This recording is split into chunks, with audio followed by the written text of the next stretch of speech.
So, firstly, would your organisation like support to become more environmentally friendly?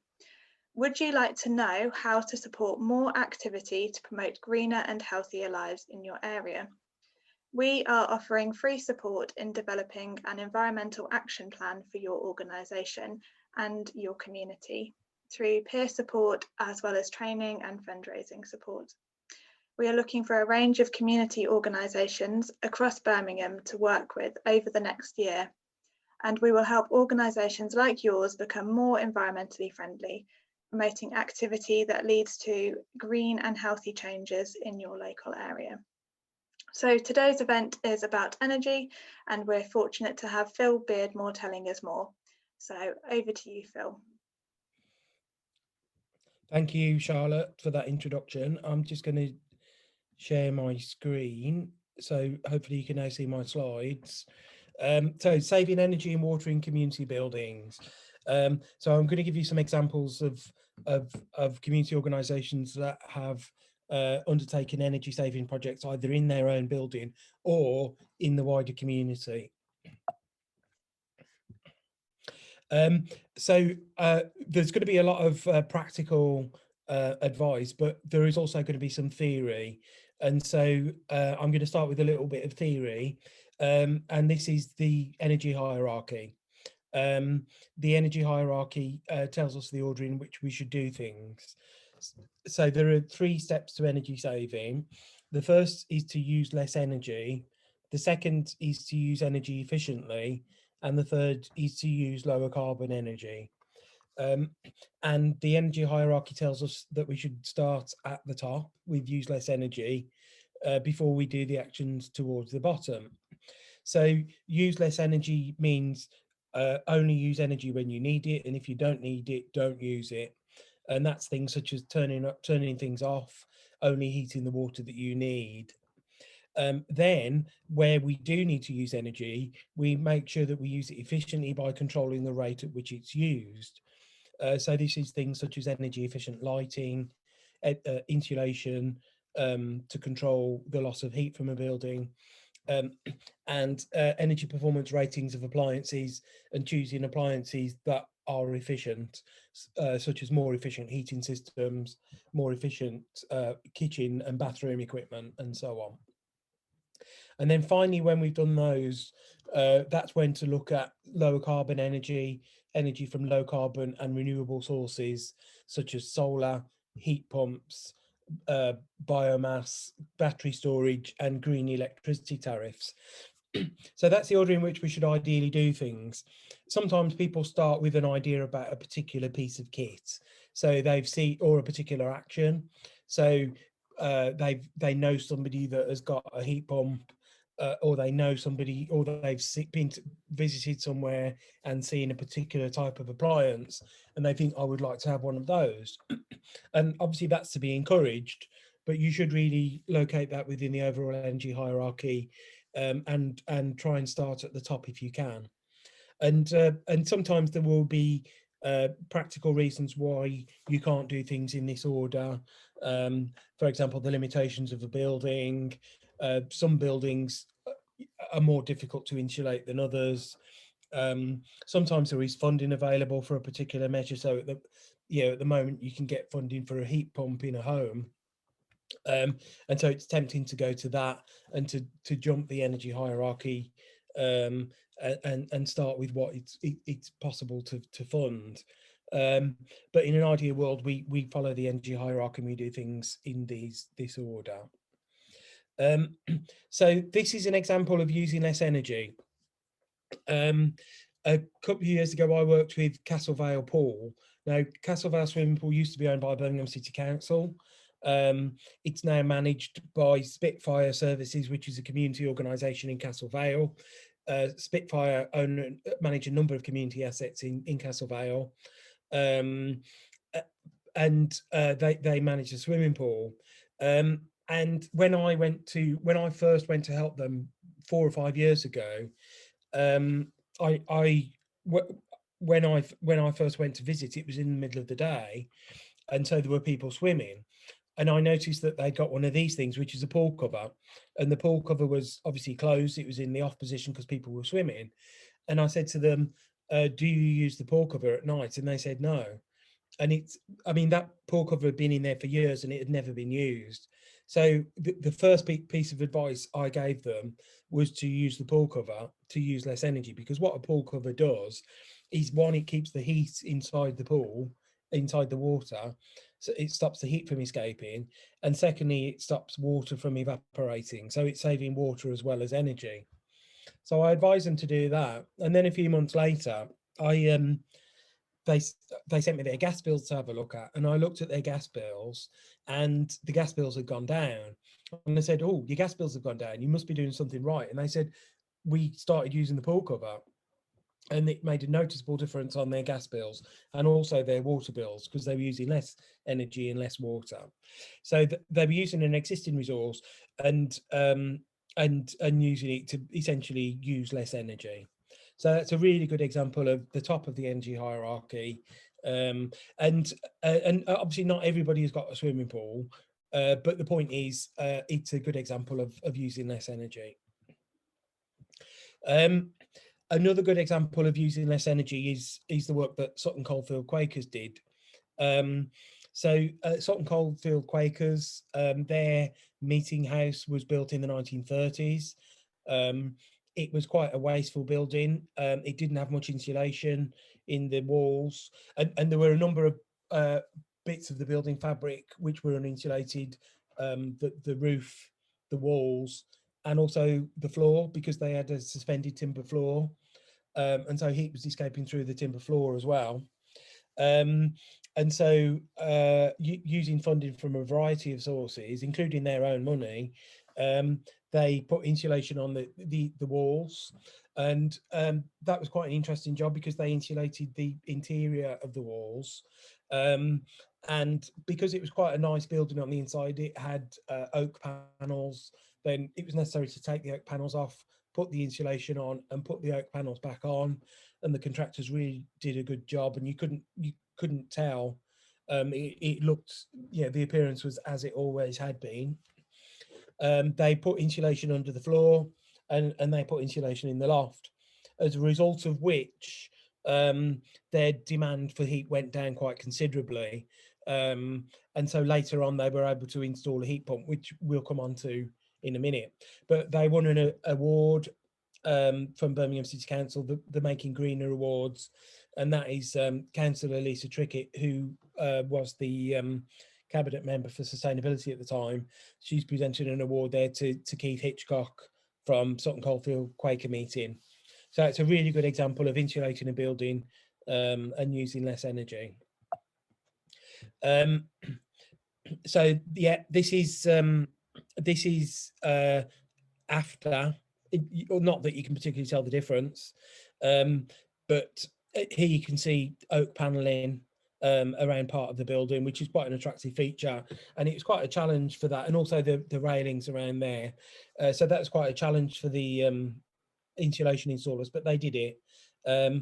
And as a result, you can see when you look at the window reveals there, you can see that the thermal mass of the wall is thicker, is quite thick because it's been insulated, and so it keeps more heat in the building. Here's another good example of using less energy. This is another swimming pool. It's Moseley Road Baths, which again is used to be managed by Birmingham City Council. It is now managed by Moseley Road Baths charity. And a couple of years ago, they asked me to come and advise them how to save energy and water in the building.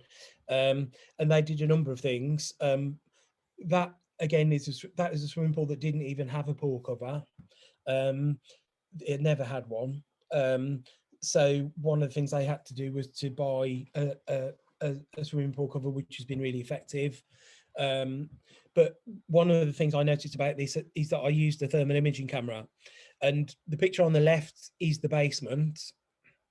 And what you've got in the basement is hot water pipes. Well, it's hot water and steam pipes that carry water from the boiler to the swimming pool. And what you've got here again is so you've got hot water pipes alongside the side of the pool as well. And as you can see from these um, thermal images, there is an enormous amount of heat escaping from these pipes because they're uninsulated. They used to have insulation on, but the insulation, the lagging was removed because of an asbestos scare. And instead of putting the lagging back on, Birmingham City Council contractors put it in a skip. So the pipework was uninsulated. As you can see, there are areas of that pipework that are 123 degrees centigrade. And if you got really, and it was literally like an oven down there. You know, you walk down there and you had to take your coat off because it was so warm in there. So when I showed them these photos, they said, yes, we need to do something about it. So I helped them to procure some pipe lagging and somebody to install it, which they've now fitted. They've fitted it in the last couple of weeks. I haven't had the chance to go back yet and do some thermal imaging, but what I would expect is for the thermal imaging to show the temperature to be much lower. But what they have told me is that it is much cooler down there now in that cellar because you haven't got the waste, the heat being given off by the pipes. So the heat isn't being wasted; it's going to the swimming pool where it's needed.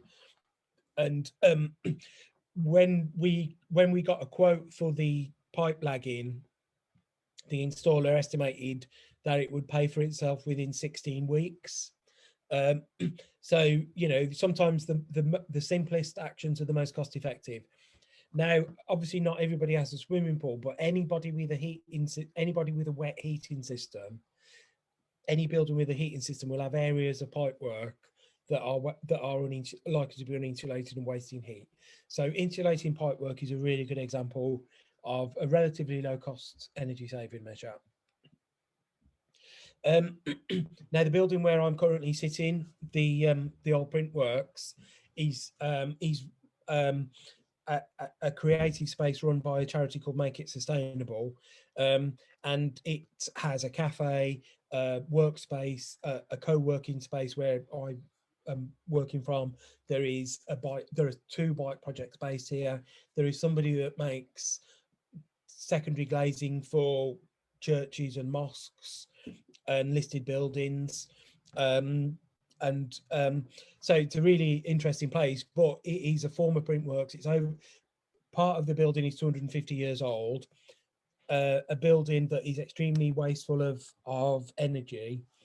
But one of the most effective things that they've done during lockdown, they put in these lighting controls in the bathrooms, because I used to get really frustrated when I went to the loo. You'd walk in the loo and the last person had left the light on, and I used to get, you know, quite exasperated about that. But one of the things that they put in during lockdown is this passive infrared lighting, which detects when somebody is in the bathroom. It detects when somebody leaves, and it turns the light on and off automatically. So when I leave that bathroom, when I go to that bathroom, I can be confident that nobody's wasted any electricity on the light in there. And any building that has got public bathrooms, possibly other parts such as stairways, anywhere where there is lighting that is intermittently used, but particularly bathrooms, these are a really practical and, again, cost-effective measure of using energy efficiently. One of the other challenges that organisations might change is the fact that energy bills are becoming more complicated. And so there's been a number of legislative changes over the past couple of years, and the format of energy bills for businesses has changed, and also the introduction of additional non-commodity charges. And so the Old Printworks approached me to help them to understand the breakdown of their bills and what they could do about it, how they could come up with a strategy to control the costs, and they have managed to get a small reduction, but you can't save an enormous amount of money this way, but it's useful to know and to be able to predict what your energy bills are going to be like. So understanding energy bills is quite important. So another example of energy efficiency A few years ago, I did some work for Pioneer Housing Group, who are a small and quite exciting housing association in northeast Birmingham that started in Castle Vale, but they now own property in other areas in Stockland Green, Stretchford. Big, a reasonably sized provider of affordable housing to people on low incomes. And they asked me to come and look at the what they could do to save energy and water in their two office buildings.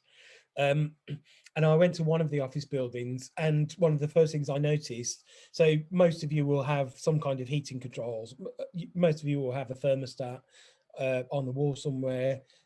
You will have thermostatic radiator valves. But what I found with Pioneer Housing Group is that the thermostat was in the wrong place. They put it in the boiler room.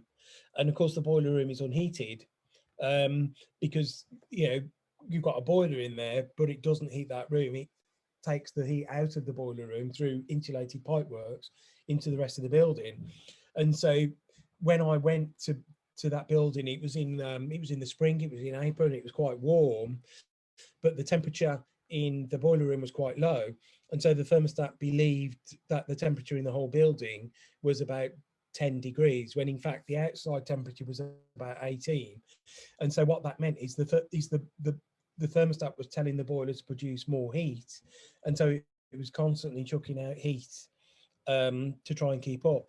And so it was extremely wasteful. And so I recommended to them that they should reposition it. And I told them this on the Friday, and on the Monday I had a phone call from the building manager who said that she'd moved it. So it's nice, that's a simple piece of advice that she could follow. They also had a problem in their other building. In the other building, they had electrical heating and air conditioning, and people were always complaining about the temperature fluctuation. And again, it was to do with the heating controls, because they had the heating control set wrongly. And so the heating controls weren't sure whether they were supposed to be chucking out warm air or cold air. And so it was doing both. And so you had hot air and cold air competing with each other. And of course, you've got people sitting there trying to work, and the temperature was changing. So they were putting coats on and then taking them off, and they were putting fans on, and then they were putting electric heaters on. So I advised them to change the heating controls so that that the temperature was more even, and it wasn't short bursts of heat followed by short bursts of air conditioning. So again, I mean, people have got different heating systems, but almost everybody can use their heating controls better. I can't remember ever giving advice to anybody, whether they're a householder or a business. I can't remember ever not giving people advice on better use of their heating controls. It's one of the most easy to do and cost-effective things that you can do. And of course, nowadays you can get smart heating controls which automate a lot of this for you. They make the decisions for you, and therefore lead to additional energy savings. But even if you've got 20th century heating controls like these, you can still make a lot of use of them. So that's a lot of examples of energy saving and energy efficiency. But I'm sure you're all keen to think, you're probably all thinking, what about renewable energy? And I've chosen this one because it's a really good photo.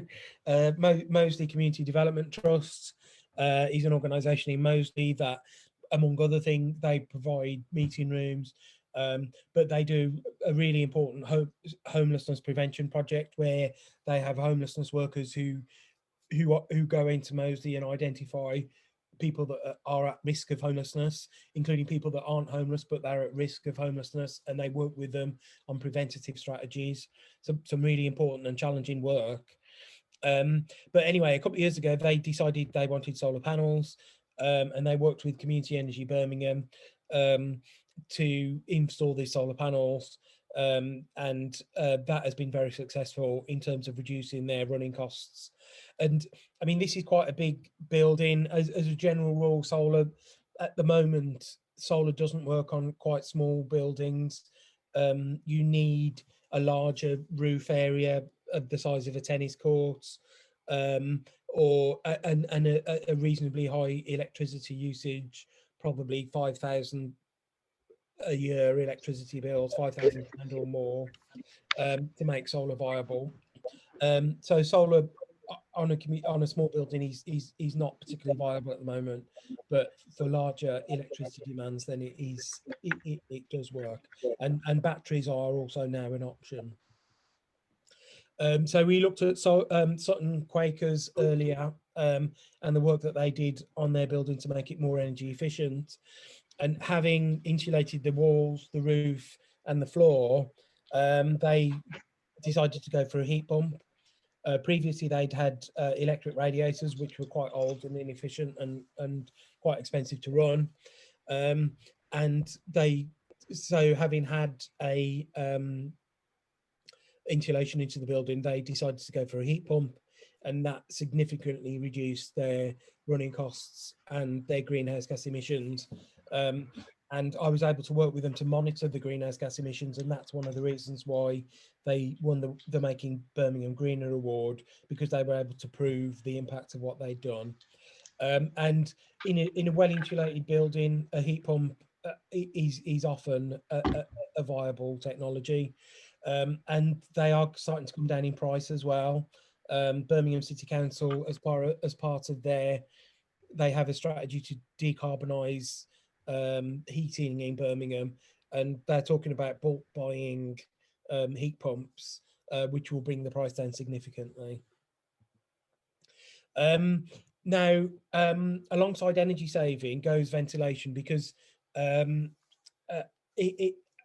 a building that is well insulated and airtight, you still need ventilation, and you might even need more ventilation. And most buildings in Britain don't have enough ventilation. And when we add insulation to a building, or if we increase if we introduce double and triple glazing, or we improve the air tightness of the building, then we can reduce the circulation of air. So ventilation is really important. It's important to use existing ventilation, but also you can introduce new ventilation. And this is an example of mechanical ventilation with heat recovery at Eco Birmingham. This was installed quite a few years ago now, and Chris, you will know about this, but this is a video I took the other week.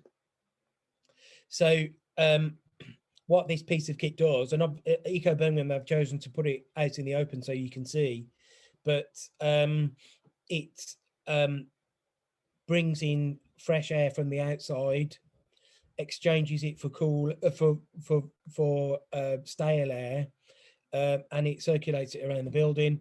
So that pipe brings fresh air into the building, but the pipework also removes the stale air and throws it outside. But one of the clever things that this does is that when it removes stale air from the building, it extracts heat from it, and so it warms up the air coming into the building, and so it helps to keep the building warm. It is important to clean the filters on these things and to do some annual maintenance on it, which I think there's the heating, the thermostat. But yeah, so in we go into the bathroom area. So there you can see the pipework going through the wall and into the areas. If any of you know this building, which I'm sure you do, then you can see it's going into the bathroom, because it's important to have ventilation in a bathroom. So it removes stale air from the bathroom and introduces fresh air into the bathroom through that vent there. And so that is quite an effective piece of kit for ventilation, but also heat recovery in a building. And you can put it in, sometimes they put the pipework in the loft, so the only thing you can see is the vents. But in the case of Eco Birmingham, they've made a sort of feature out of it, which I think looks quite nice, actually.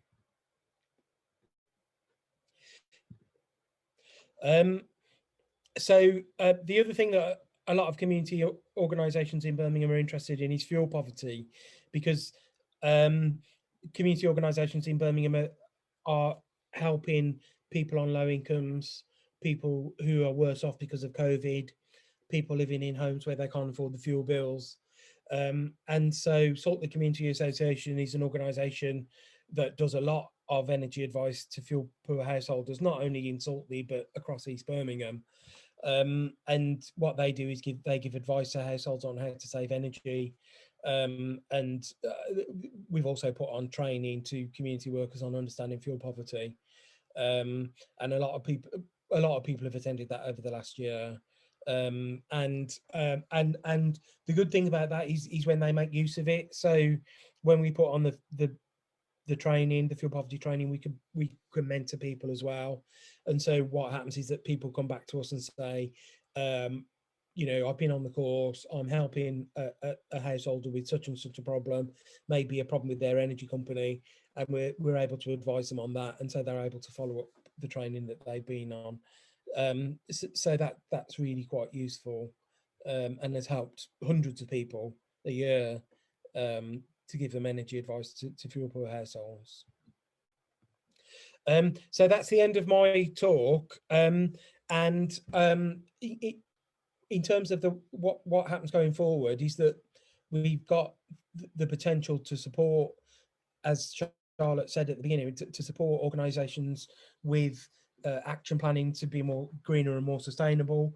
And in terms of energy and water, these are some of the possibilities: action planning in a community building, understanding fuel poverty, renewable energy, water saving, energy procurement, developing projects. So that's some of the possibilities, but you might have other ideas. Okay, so thank you very much for attending today's session, and to Phil for sharing his expertise. If you are interested in finding out how we can help your community group or organisation become more environmentally friendly, then please contact Jackie via jackie@ecobirmingham.com.